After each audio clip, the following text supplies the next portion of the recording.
And often I've found that when we ask God for help, He sends the people that love us to answer those prayers.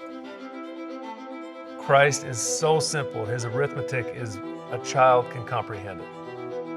At the end of the day, I think people generally want to say yes. We want to help people accomplish their goals, but most people stop themselves. Like, we're our own worst enemy.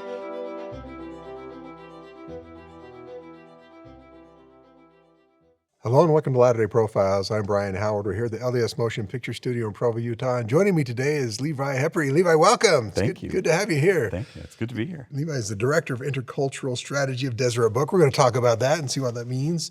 Also do a lot of initiatives with diversity, equity, and inclusion, or DEI as the term is now. And Levi, let's talk about where you're from. You got an interesting background. Where'd you grow up? Yeah, so for the most part, Provo's home.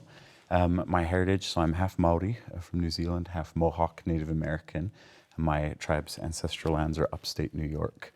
My parents, that kind of typical story, met at BYU, never left, I guess. Yeah. That's awesome.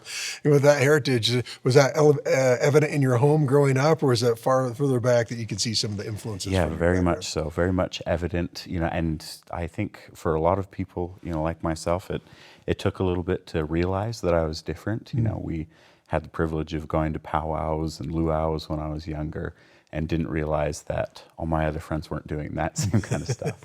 So, interesting combination between the two. What were some of the things you do based on both sides of your parents' heritage? We used to have a lot of opportunities to go back to New Zealand, spend time with my grandparents. It was a different time, when you could go and your parents could walk you up to the airplane, just put you on there with, minimal guardianship. So we used to have a lot of chances to spend time with them. And then as we got a little bit older, my grandparents would come over and visit us. And then we would always drive all the way out to New York to visit the reservation a couple of times. It's about a 3-day drive. Yeah. So the drive was not my favorite. Visiting relatives and family was. So. Yeah, the family time on the drive is always a little bit interesting. Right? Yeah. So go a little bit deeper on like the powwows and other things. Paint a picture for us. What kind of things would you do? Yeah, for sure. So again, we had the privilege, I think, of a lot of times my dad worked for multicultural student services at BYU, and they put on a lot of the different cultural celebrations. Oh, yeah. It's actually a similar position I had later on in my career, was able to have. So we grew up around those cultural celebrations of powwow and visiting that, seeing all of our different relatives come in, and luau's, and really growing up around those different intercultural experiences, multicultural experiences, aside from the things that we'd get at home from our parents. But it was enjoyable. Had fun with that. Yeah, very much so. You served a mission to Missouri. What was that experience like for you? It was awesome. I wish someone had told me how hard missions were, right? I think that's a common thread I've heard. It's like, definitely a good experience, eye-opening. Spent a lot of time in inner city, North St. Louis, East St. Louis, and eye-opening, I think, where lots of people don't realize that there's many pockets of the country, there's extreme poverty and lots of people who can use help. Yeah. You went to BYU, studied communication. Mm-hmm. What was your choice? A good one. I like that one. I'm totally honest with you. I picked the major because it didn't have math or science on it. Yeah. And I think that was initially, but as I started to use the major, I was like, actually, this is exciting. It was a little bit of business, a little bit of psychology, a little bit of marketing and those types of things, and really understanding what we say, how we say it, what mediums we say it through. Yeah. Yeah. That's so interesting that you played rugby. BYU has a club team, and really good club team, and you were able to play on those teams. Had you played a lot? How did you get involved in rugby? No, so rugby is probably, I don't know if this is official, but it's probably the national sport of New Zealand. If anybody knows one rugby team, it's probably the New Zealand All Blacks.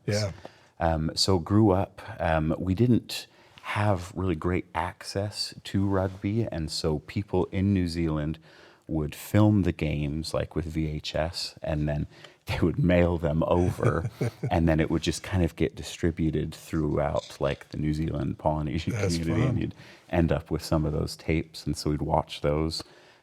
Grew up watching that, going to different games when I was younger as well, and then went to college and needed something else to do other than homework. So that seemed like a good option for me. It's a fun sport. It's pretty rough, though. You're a little rough and tumble. Yeah, there's some lifelong gifts that it's given me now. Memories that keep on aching, Yes, right? yes, late at night. So after graduation, I thought it was interesting. You went to Oklahoma, did some inner city teaching. How did that come about? Yeah, so a lot of that was really influenced. I was lucky as the latter part of my college years to meet now who is my wife. And I didn't realize it until later. She was kind of probing, so what are you going to do with life? Like, are we going to be homeless if this ends up working out? And she was asking, like, well, what do you want to do? And I was like, I've loved my cultures, loved the influence that my family and my heritage has given me, and I want to figure out some way to incorporate that into a career. And so she's like, have you thought about like teaching? There's different programs that you can do where you teach in inner city schools. And so I did that briefly, and that was a wild, wild ride. Yeah. Again, seeing different aspects of life and challenged the idea of even homework when many of my students didn't have a home to go to. So it kind of changed my perspective on a lot of different pieces. So. You decided to further your education, University of Oklahoma. What drove you that way? I think, we're in that area. They had an awesome graduate program that was adult and higher education. It was of interest to me. Again, education, I felt like was a good vehicle for changing the world. And so decided to study that, and then was thankfully able to do that and then work concurrently in their School of Social Work. Oh, okay. Yeah, how was that, going to school and working at the same time? I'm sure that was pretty Not busy. my favorite, it worked because, you just work all day and then go to class all night and then do homework, at random times. But it was worth it. We didn't have any children at the time, so I was like, well, might as well put in the time now that we have it. What did that job entail? What kind of things did you do with that? So I was what's called like a field specialist, and to be totally honest, I hope that doesn't get back to anybody. My first day, I'd interviewed for the job, got the job, and my first day, I remember Googling what is social work. I didn't realize what it was at all. So I was a field specialist, and I would help with their practicum placements.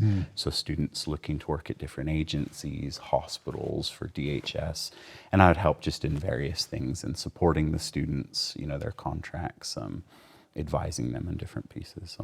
So you really got an eye-opening experience. A lot of variety of people, different backgrounds, different socioeconomic backgrounds. It must have been a somewhat, I guess, enlightening. I don't know if it's a positive, negative. What was that experience like for you? It was very positive.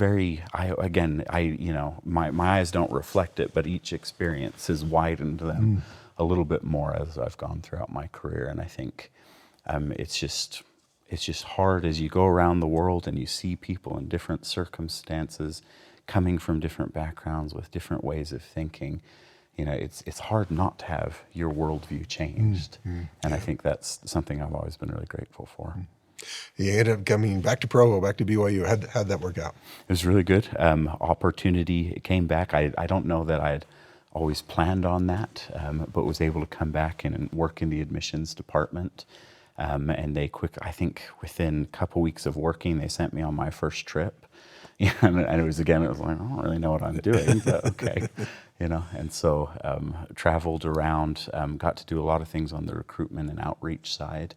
Again, visiting lots of different communities and really just hearing different opinions, in terms of opinions on education, opinions about BYU, opinions about the church, and seeing those different perspectives, and kind of working with people and helping them understand, the overall mission, maybe so much of the church, but BYU, but then also education in general and the chance that it had. The something you took over, was it the job your dad had who worked in the multicultural student services? So he was the director, so he was higher than I was. I was assistant director for a little bit at the multicultural office. Yeah, what does that job entail? So I advised students, multicultural students, first generation, low socioeconomic students, and I had a queue of probably about 400 plus students that I'd watch over and email and try to help through any number of things that students face. I also oversaw their cultural programs. So, became a person overseeing powwow and perspectives. They have luau, fiesta, a lot of different things like that. And then was also the program director over their SOAR program, which is a summer camp that BYU runs for first generation, multicultural, low socioeconomic students with limited access to education, to really bring them to BYU, help them to see themselves, if not at BYU. We would have loved if everyone would have come to that institution, but to see themselves in an educational environment and really show them that you can do this and you can change the world. You can be in a place where you could change the world. What are some of the biggest challenges with that? But I'm sure a lot of first-time students coming in don't know how to navigate the whole higher education world. What was that like? Yeah, for sure. I think a lot of it, right, is rewiring our brains to use more inclusive terminology. Higher ed, businesses and stuff, we love acronyms, and even for your well-seasoned student, if you go to somebody and you say, like, this happened to me actually at the University of Oklahoma, where I'd be advising students on paying their tuition, and it just didn't connect that it was the office of the bursar. What in the world is a bursar? That was where they went for their finances, and just realizing some of these things we've kind of passed down, a registrar's office. Yeah. It's like, what does that mean to somebody? You can kind of divine that maybe you go there for registration help. But I think it's a lot of that kind of figuring out what's the terminology we've used for years and years, and how can we make, sense of just call it what it is. It's a writing center, that's right. A health center, those types of things. The place where you pay your tuition, right? Exactly. Yeah. So let's talk about your current position at Deseret Book. How did that come about? Yeah. So I've talked a lot about education, and that was where I saw myself for years and years. I had started consulting on the side with Deseret Book. Laurel Day, the president, had reached out to me, and she'd said, we're looking at doing some initiatives where we really try and be true to our mission of reaching all Latter-day Saints in every step of their journey. So I'd done that, was really enjoying it. And then kind of out of the blue, she had contacted me and said, hey, we have this need, and your skill set seems to line up well with it.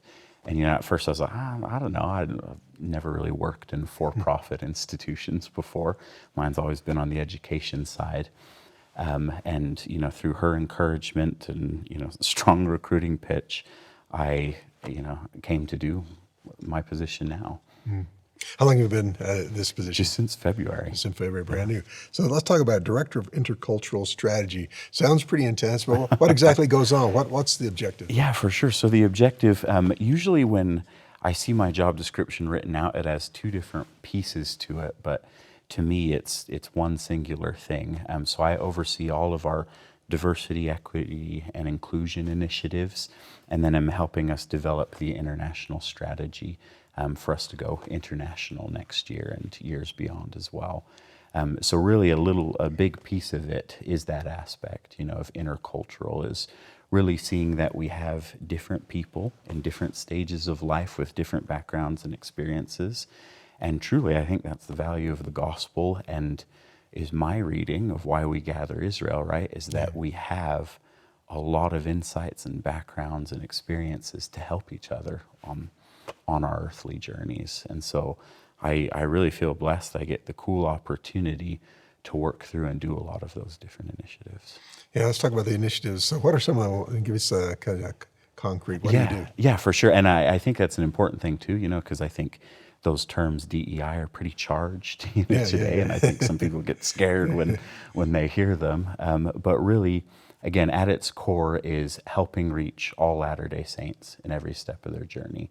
And so what that means, right, is it might be in bringing on new content creators, new authors, artists, musicians, right, who tell different stories, again, not just for their specific communities, though that is important, but have the opportunity to tell a myriad of stories that I think can help us all. So again, there's that piece of it.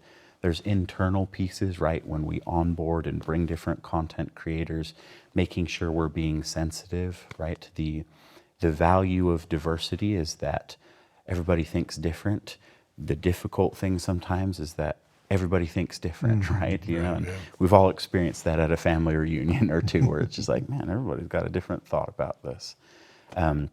So it's being sensitive when we bring people on, when we educate our internal company, that's a piece of it, on these different cultures, educating our customer base on these different pieces.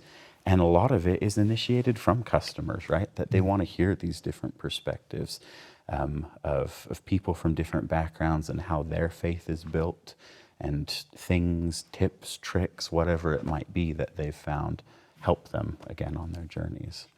Tell me about some of the specific experience with this as you onboard people, or as you have people reach out. What kind of things are they looking for? You know, especially there's such terms that are not defined really. You know, diversity, equity, inclusion. So we have to kind of figure out what that means. But what are kind of some of the things that they say and that you're looking for?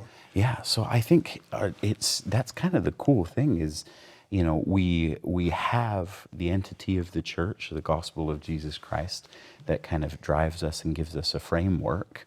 And then part of that is really as we're meeting with different people and getting different experiences, right? Everyone has different things to tell of moments in church history, right? We're doing a concert, for example, where we're celebrating Pioneer Day, but a lot of people don't know we're telling untold stories, right? So there was the Vanguard Company, which included people of different cultures, and specifically some of our Black and African American pioneers who came across on July 22nd, you know, and many times we don't hear those stories. And so we've moved our concert to be in accordance with that, to tell the stories of those, you know, and the monument and stuff that they dedicated last year. This is the Place Heritage Park. And then from there it grows and grows, you know, as you have these examples of, okay, so we're telling that story. Well, and this is my own personal bias, right? But what about the people, the indigenous people who were there when the settlers came over? Have we heard about their experiences, good and bad, right? And some of the ways that their lives changed. And I think there's just a lot of really interesting things that, you know, and, you know, for better and for worse, we tend to hit the same 20 subjects, you know, and tell it from the same 20 angles. And really it's looking at those things from different angles and from different subjects. Yeah, how do you know, obviously you have a perspective if you come from a different area and say, hey, why don't I, you know, tell about this story? Yeah. How do you go about finding those? I think that's part of the challenge here. There's some you might not even think of. It's like, yeah, what about the, you know, the Native Americans that were already here? Or what about others that came across that maybe we don't know their story because it wasn't so dramatic or fantastic, but they had all, you know, different races, different, you name it. How do you go about tracking those down? Yeah, I mean, there's natural connections, you know, that I have working in the different positions that I have, and I think that's the key to it, is really collaborating, right?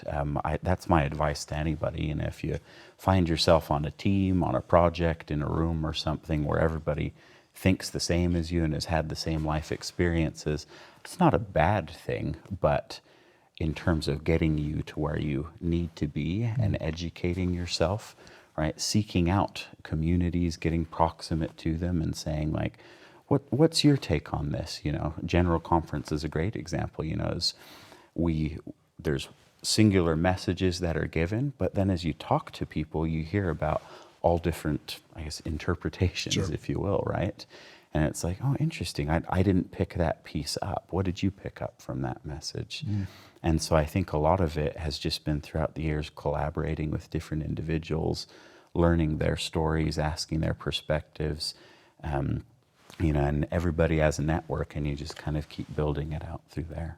You know, as you work within the company and others, both the content creators and people working there, I think one of the biggest challenges in talking with you is becoming self-aware, because we don't really usually step back and look at where we're coming from. Why do we tell the stories we do? Why do we even, you know, think some of the things that are maybe tradition, not necessarily anything that's what we say gospel truth kind of thing. Yeah. How's that experience been?